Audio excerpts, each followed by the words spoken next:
Oh, I didn't see that one coming. Ow. I don't get it.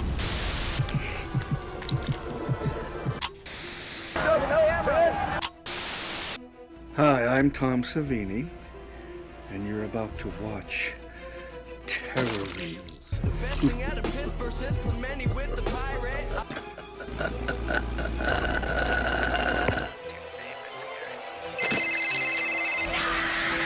Ho ho ho everyone, and welcome to a merry jingling episode of Terror Reels with Santa Claus Dahmer. And Santa Claus didn't get you shit, so today we're going to continue chugging along through Scream franchise with the 1999-7 sequel, Scream 2, where the rules differ and the body counts are always higher.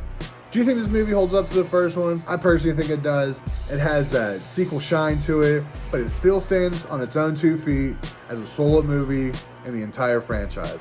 It's third on my list, and 3 out of 4 sounds pretty bad, but it's really not. Here, let me show you why this movie can stand on its own 2 feet.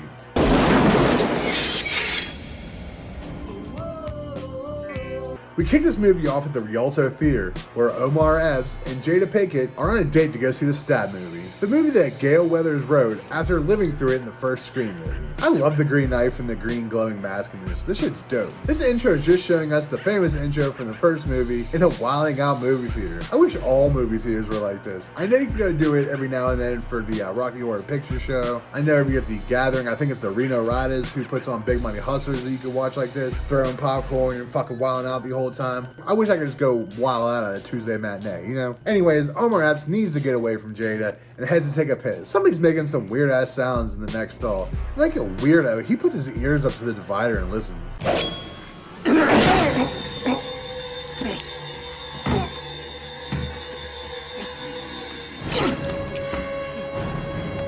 Kind of had that coming. You know how disgusting that wall gotta be. You put your ear to it, but I'm hella impressed with that knife, and I kind of like to own one. Anyways, Ghostface puts on Omar's jacket and goes sits back down next to Jada, where he just starts fucking stabbing her in her stomach. The crowd's wilding out. They all think it's part of the midnight release. Would be fucking dope. But Ghostface just keeps stabbing her all the way down the aisle until she finally just gets up in front of everyone, screams, and then dies.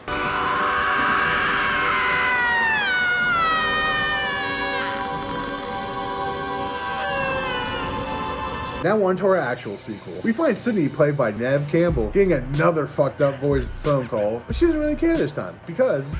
Corey Gillis, 555-0176. Shit. Hot flash, Corey.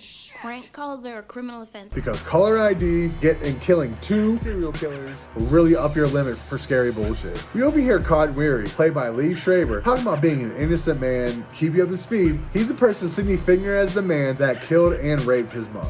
But he's reasonably found innocent due to Gale Weathers' book and movie. Next on the news, Sydney learns about the movie theater murders that happened at the movie playing was the movie about her life. And she can only think about one person to call. Let me tell you about reality, Mickey. I lived through this, okay? Life is life.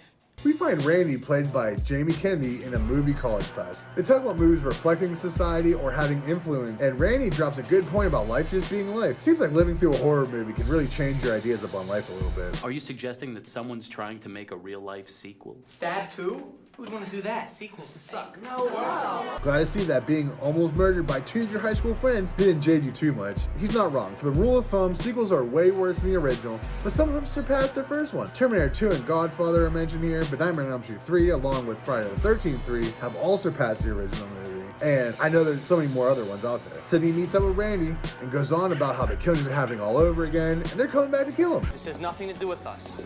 Randy, a guy in a ghost mask hacked up 2 people in a movie theater telling our life story. Coincidence? She makes a good point, especially since we're not even 20 minutes into Scream 2 yet. Here we meet Sydney's boyfriend, played by Joe's Apartment fame, Jerry O'Connell. Sydney says she needs some reassurance that the world's not always fucked up all the fucking time. Maybe you'll get the girl one day, Randy.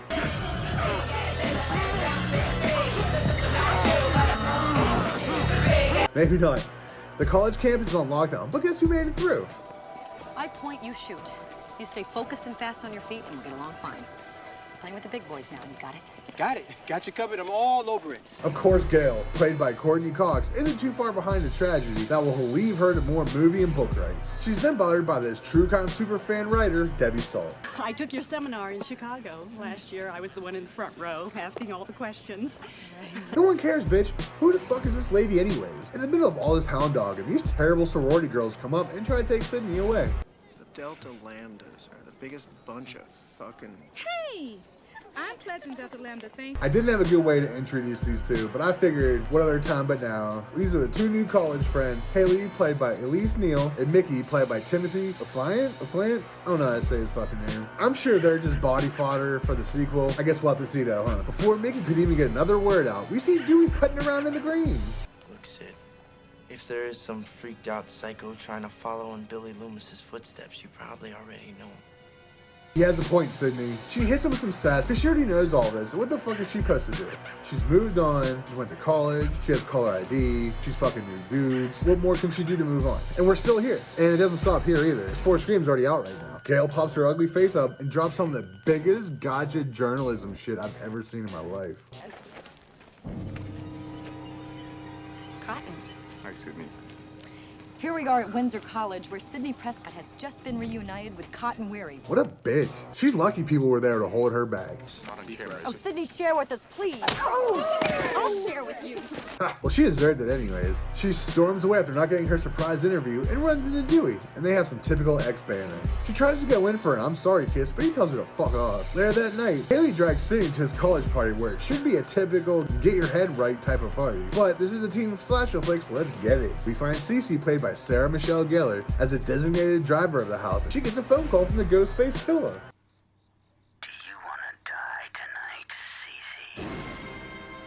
I bet you she fucking doesn't, but I bet you she fucking does die tonight. Of course she hears a noise upstairs, but her being smart, she goes outside instead of upstairs. Then she goes to call for help. Yo, what a cheap jump scare. But now the door is wide open and anything can just come strolling into the door. Close the fucking door. Great, now you're gonna fucking die.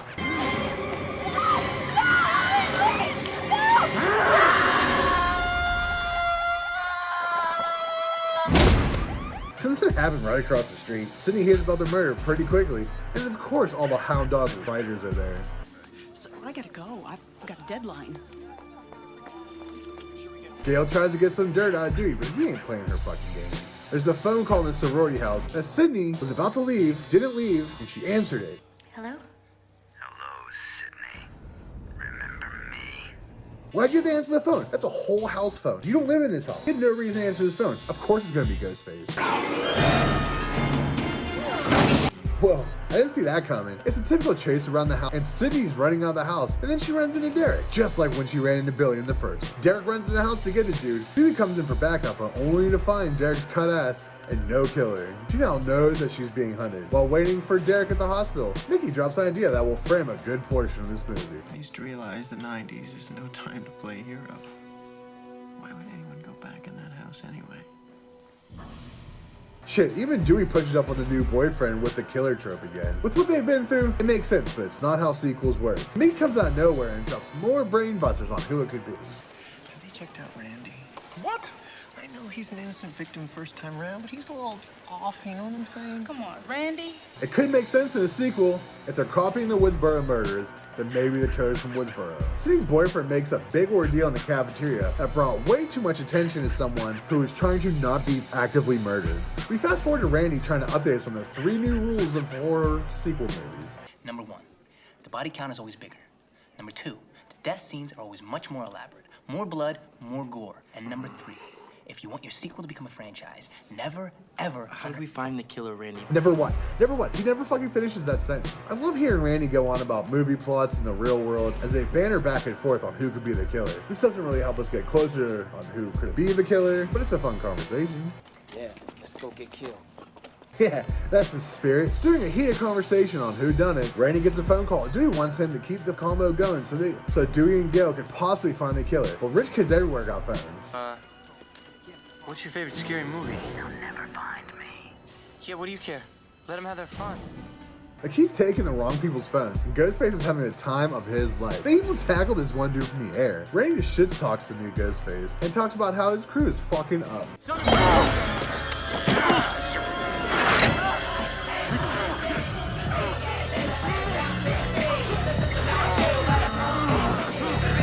hell yeah, every Juggalo watching that shit was about to come up. While Dewey and Gail were busy roughing up this dude, they weren't able to see Randy or who the murderer was.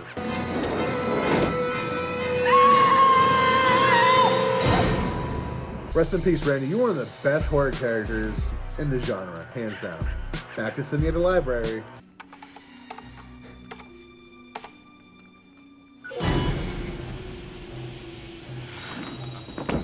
Fuck, what a message to get. Her security crew pulls her to safety, which is only really like 3 feet away from the table, and Cotton pops up out of nowhere to talk to Sydney. Sydney rightfully doesn't want to talk, but Cotton wants to hit the press circuit up and get fucking paid. After he comes out from behind the wall yelling, then her security team finally grips him up. Holy fuck, I'd have everyone fired because they're worthless. You better hope your alibi's airtight. Could I please remind everyone here that I'm an innocent man? Look, I know they wanted to put him as the suspect, but it's way too obvious. The younger guy who went to jail for a crime he didn't commit go get revenge, way too obvious, and Wes Craven is better than that. Gail has all the B-roll footage that Joel shot, and her and Dewey eagerly go off into some classroom to look at the footage. A dark, empty, and locked school where they've never been before? Yeah, ain't nothing bad gonna fucking happen here. Don't worry. Obviously the recording shows their love rekindling that they don't see, but does it show us who the killer is?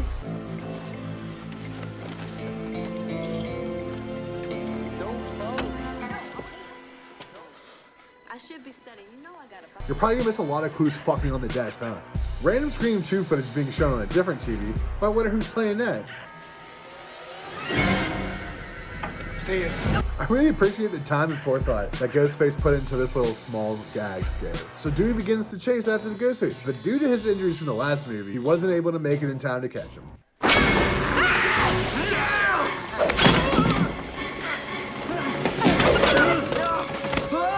Falls down the stairs to help Gail, but she smacks him in the face with a phone and escapes Ghostface through a maze of soundproofing. Fucking Dewey finds his way into the same room, but there's nothing in between the two except for this soundproof glass.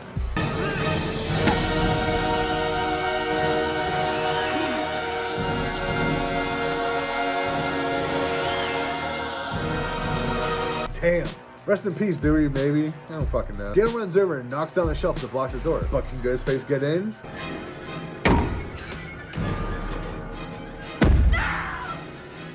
I guess not, but yeah, I'd fucking try the same thing. While this is going on, Sydney and Haley pack out this unmarked cop car to take him the fuck away from Dodge. They almost make it too.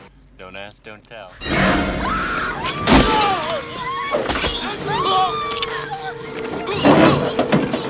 He kills the first cop and bashes the second cop's head off a window a few times and goes to drive away. Out of the car, you fucker!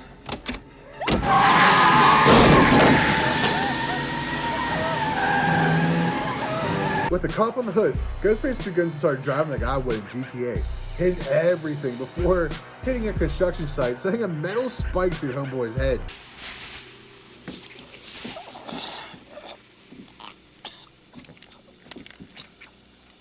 Holy fuck, those shapes were rad. But what the fuck is Sydney and Haley gonna do? This is an unmarked cop car, meaning they can't get out from the back. They notice the window barrier is broken, and they begin plucking it and crawling over Ghostface, taking a huge risk that Ghostface won't just grab him.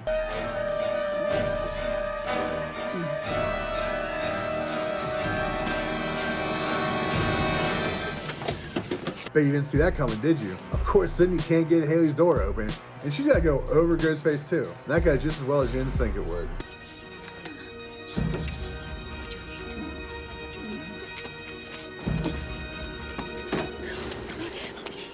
What success! She had all the time in the world, and she even runs a few feet away. But of course, Sydney has to go back and see who the killer is. But guess what?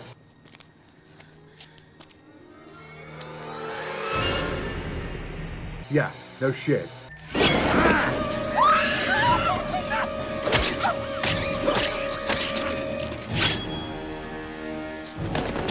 Another late 90s star dies again. Back at school, Gail finally gets the gall to go into the hallway. Too obvious. What's happening? The killer is Cotton fucking Weary! Cotton Weary?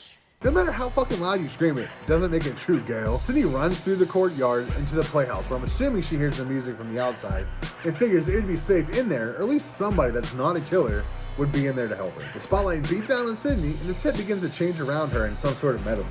Where's her boyfriend?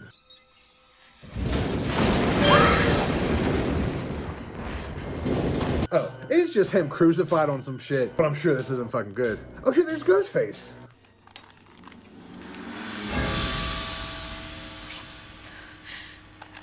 Surprise, Sydney. That one was pretty fucking obvious. All he really did was come to everyone's head without who else it could have been. Nick even tries juicing up things by talking like Derek has been involved in this shit from day one. Come on, Sid. I gotta have a partner. I couldn't have possibly done this alone. She's definitely experiencing some deja vu, but Mikey's getting tired of the bickering. Mickey begins to call out Sydney on being dumb and naive and begins to big talk Derek. He then tells Sydney that he wants to get caught and has his whole plot shit planned out. I've got my whole defense planned out. I'm gonna blame the movies. He wants that Richard Ramirez Ted Bundy trial, and by God, he thinks he's gonna fucking get it. Sydney gets tired of this dude just rambling, and guess what? This ain't her first fucking rodeo. Well, you're forgetting one thing about Billy Loomis. What's that?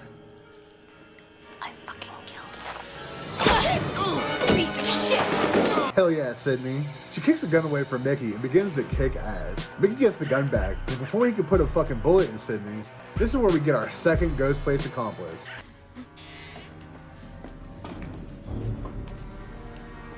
Gail. Wait, that can't be right.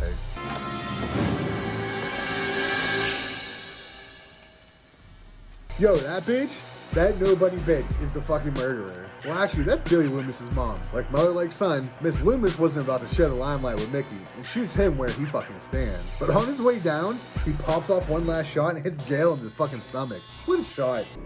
I'm very sane. My motive isn't as 90s as Mickey's. Mine is just good old-fashioned revenge. It's not entirely irrational, but let's be fair. This whole thing is way too goofy and convoluted for anyone to believe. But Sydney ain't paying that no mind and keeps talking shit. No, Billy was a good boy. Billy was perfect. You did a bang-up job, Mrs. Loomis. Not wise to patronize me with a gun, Sydney. Sydney fucking rules. This has to be a nod to Friday the 13th, and also a nod to the first Scream murder. But Pamela Voorhees would have got the fucking job done. Miss Loomis bucks off a couple of shots, and Sydney finds a fire axe and starts dropping pieces of the set onto this bitch. Even hitting the lightning and the thing that makes the thunder noise. I really appreciate her appreciation for good theater. Eventually, Sydney knocks over a bunch of rocks that have been way too expensive for the drama club to buy, and they kill Miss Loomis.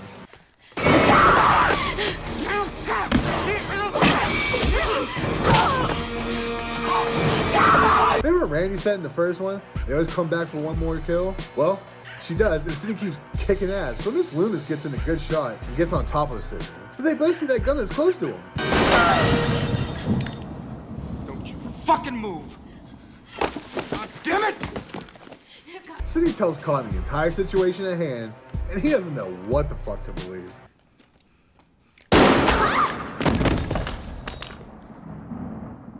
Colin takes a shot, and of course he shoots Miss Loomis, because we have 2 more movies to cover, and one is about to be released. Well, I didn't think Colin was going to be the killer. I didn't quite think he'd be the turd who would save the day. I guess he did need some reason to be in this movie. That was intense. Yeah, now you've actually killed someone instead of just being blamed for killing someone. Sydney goes to put another bullet in Miss Loomis just to make sure she's dead. For the press statement. Can somebody get me out of here? Damn, she won't fucking die. Next you're gonna tell me Dewey doesn't die either. Mickey hops out to get one last chance, but Sydney puts a bullet in him and puts a bullet in the dead Miss Loomis. Just, just to be safe. And of course we found out that Dewey isn't dead. Knife went into some old scar tissue. Saved his life.